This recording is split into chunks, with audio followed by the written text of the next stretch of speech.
Bonjour, ici Gérald. Je vais faire une démonstration d'une chaîne.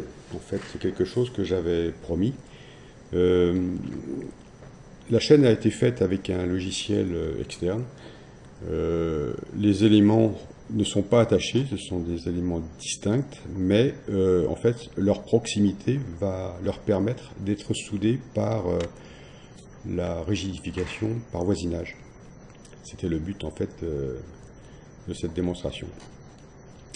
Donc je lance WD, j'ai ma chaîne, je vais l'importer comme close.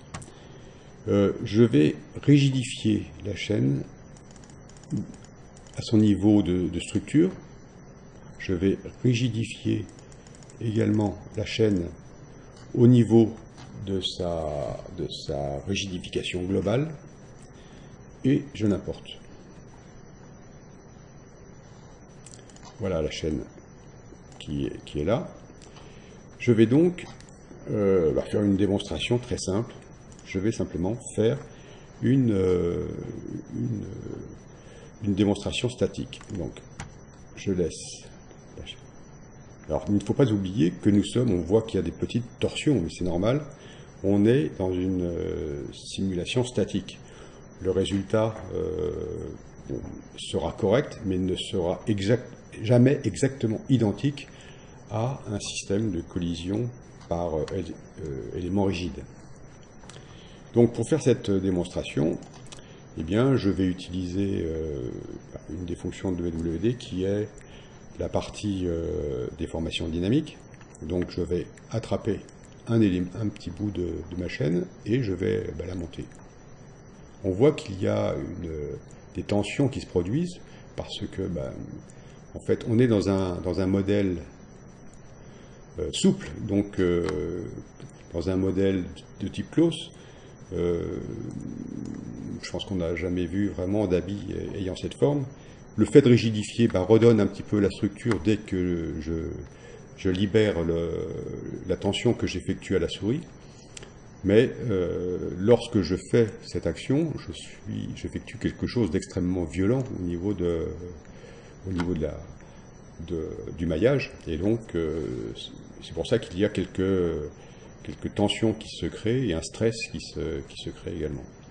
Donc là, ce que j'ai utilisé, c'est la méthode avec la libération automatique des attaches. Donc je vais l'enlever et je réappuie sur Shift et je vais donc monter légèrement, voilà. Et je garde mon attache. Je peux maintenant aller sur l'autre côté, par exemple, voilà, je trouve un nœud et je le monte.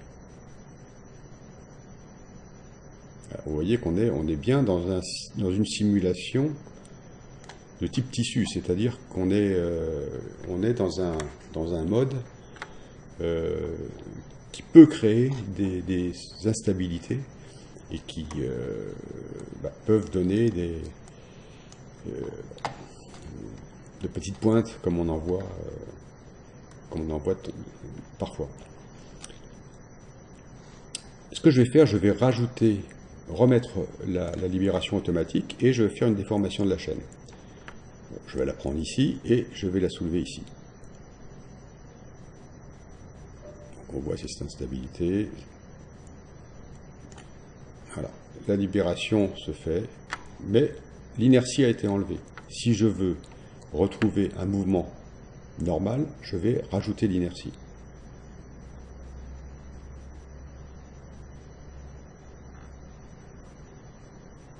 Alors je peux également faire un mouvement dans un autre sens, par exemple l'emmener comme ça, voilà, par exemple. Donc on voit des torsions qui vont disparaître relativement vite lorsque je vais. Et donc, ce que je peux faire, c'est donc le mettre là et appuyer sur I de manière à redonner un peu cette. Et donc on va avoir ce mouvement de chaîne qui va se produire en sachant que ce mouvement est quand même un mouvement créé sur un maillage déformé avec un type tissu. Alors on voit que la chaîne pivote sur elle-même, ce qui est relativement logique dans la mesure où elle n'est attachée que par 2 points ici. D'ailleurs ces points, on peut les voir. on peut les sélectionner, voilà, ces deux points-là. La rotation est normale puisque rien ne l'empêche de pivoter. Éventuellement, bah, je peux dire que je vais bloquer la chaîne en enlevant la libération automatique et puis en cliquant sur un élément ici. Je vous le montre très légèrement. Cette partie va être suffisante pour empêcher la rotation. Je vais réinitialiser et si je fais un déplacement de la chaîne, le mouvement va être bloqué par, je rajoute l'inertie.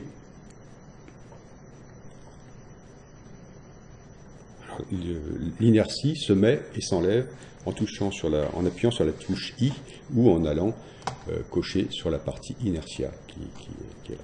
Voilà.